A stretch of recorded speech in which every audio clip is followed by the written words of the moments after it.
Good morning everyone, my name is Michelle. I hope you're doing well. Welcome to another video.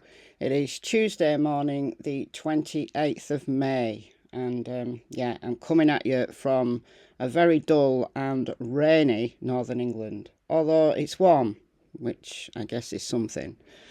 Okay, so we're going to stick with the Sebastian Rogers case again today, and I think I'm at serious risk of alienating quite a large proportion of my audience by keep talking about the same thing.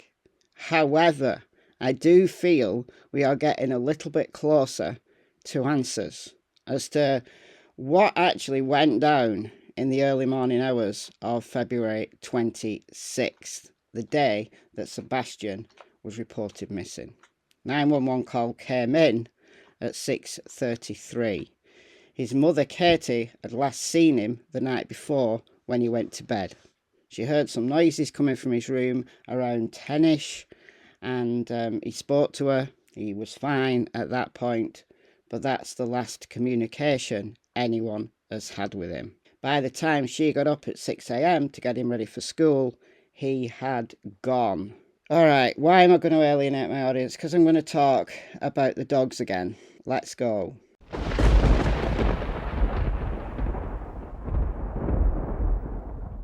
Long live stream yesterday, and I spent quite a large amount of time trying to find a particular quote from Ken Widener, who is the chief of Sumner County EMA, and found it, but only after my live stream finished. So I did a little video afterwards. Not a lot of people saw it. I think possibly because people are just, I don't know, sick of it.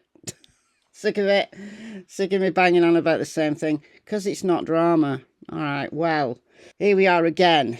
So, Ken Widener said, none of them, to my understanding, were actually on a trail that was following Sebastian. None of them, it's my understanding, were actually on a trail that was following Sebastian, referring to the dogs that tracked Sebastian.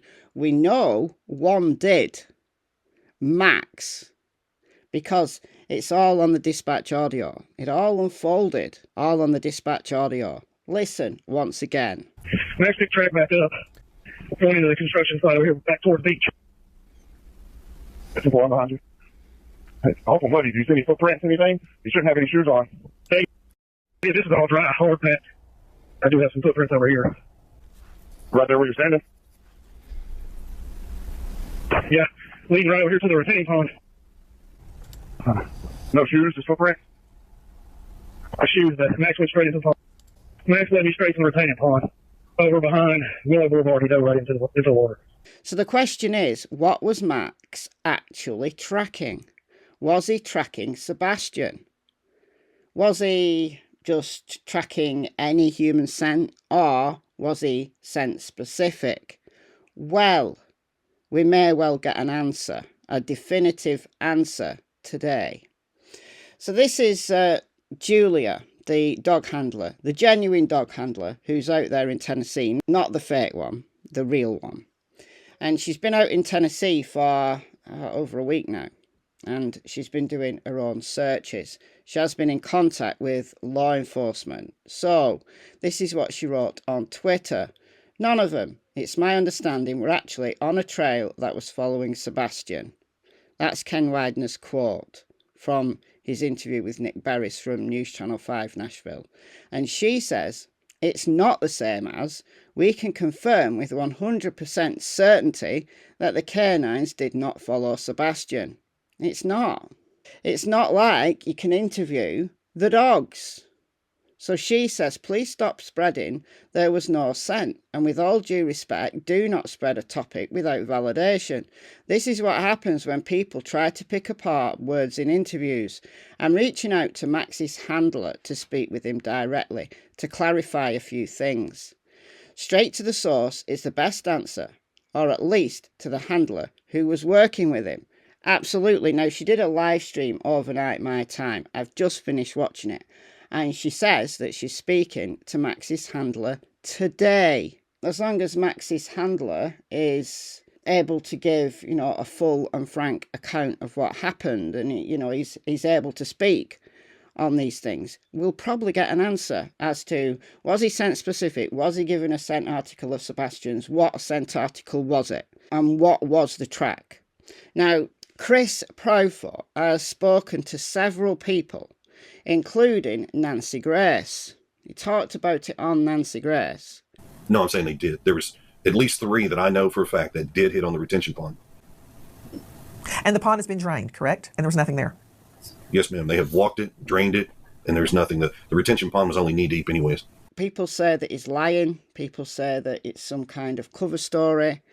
I don't think so. I don't think it is. I would be more suspicious if we didn't have the dispatch audio and that information about Max. He spoke to Trey from Narc Divers. He spoke to Gray Hughes, and he's spoken on Queen Bee's channel quite extensively about what went down. There was like 15 to 18 dogs overall who were there, and only 4 of them followed the track from the front porch, down the side of the fence, across the neighbour's yard diagonally, onto Kellin, up Kellin, and then chucked a right and then another right to get to the retention pond. 4 dogs followed that track. Now, at the end of my short video yesterday, I said I want to know what confused those dogs, the other dogs, the dogs who went in various directions. Is it because there was older scent, that Sebastian wandered about in that neighbourhood so often that there was older scent? And yeah, absolutely. On a natural surface, that scent can be lingering for days and days and days, like pooling in, corners and whatever. But dogs follow the strongest scent they can find. So it's interesting that if Sebastian went out in the middle of the night, then that would have been his strongest scent. So what confused the dogs? What weakened that scent? So one of the things I thought about was wind. Wind's very important when we're talking about hunting dogs, which is essentially what these guys are doing. So I've got the wind for February 26th through February 28th, because it's not just the direction that the wind was going in and the speed of it when Sebastian was actually out there walking around. It's also in the days following when the dogs are out there searching. So it's not giving me an hourly breakdown, it's just giving me night, morning, day and evening. So through the night, it's a southerly. So this is interesting that this wind is southerly. What does that mean? It means it's coming from the south, blowing north. And guess what? Kellin Lane is in the same direction as the wind. So there's a tailwind behind those dogs who were tracking him towards the construction site. Kellin is an artificial surface. If Sebastian was walking along the road, then that scent is not going to settle. That scent is going to be blown in a northerly direction. Right? It's a tailwind. If you're a hunter, if you hunt deer, if you hunt birds, if you hunt with dogs, tell me about tailwinds in the comments. It's an issue. It's a problem.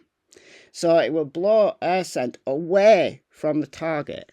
So all you've got is the scent that actually falls to the ground. So the ground scent from his feet, if he indeed was barefooted, that would be strong scent. So dogs that excelled in ground tracking, like bloodhounds, the coonhound, who also got a scent, would be favourable. Where there's no air scent, because the air scent's just dispersed. It's been blown in a northern direction. It's been blown away from Sebastian, not to the dogs, like a headwind is blowing towards you. So it's blowing the scent up Kellin Lane.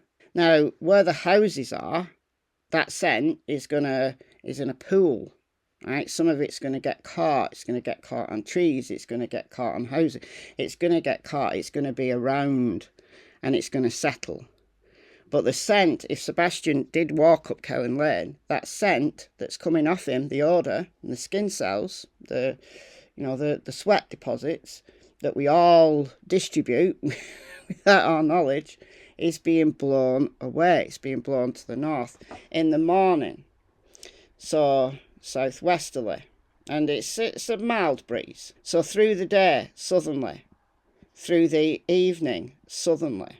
Then we've got the 27th, so southerly. So for the day that they were all out searching, the day after that they were all out searching, we still got a southerly wind, right? So let's say, for example, Sebastian was out in the woods to the north, let's just say, for example, so that's where I think he went, if he wasn't, lured into a car, that is, which is possible, but cops have said on the TBI Newsroom that they've accounted for all the cars in the area. I've got to assume that they've tracked every single car and know where every single car went. And we know he's not in the house. The house has been searched 10 times at least, with a whole array of different things. Infrared. Yes, the garage as well. Heat-seeking technology, cadaver dogs. All the vehicles have been searched with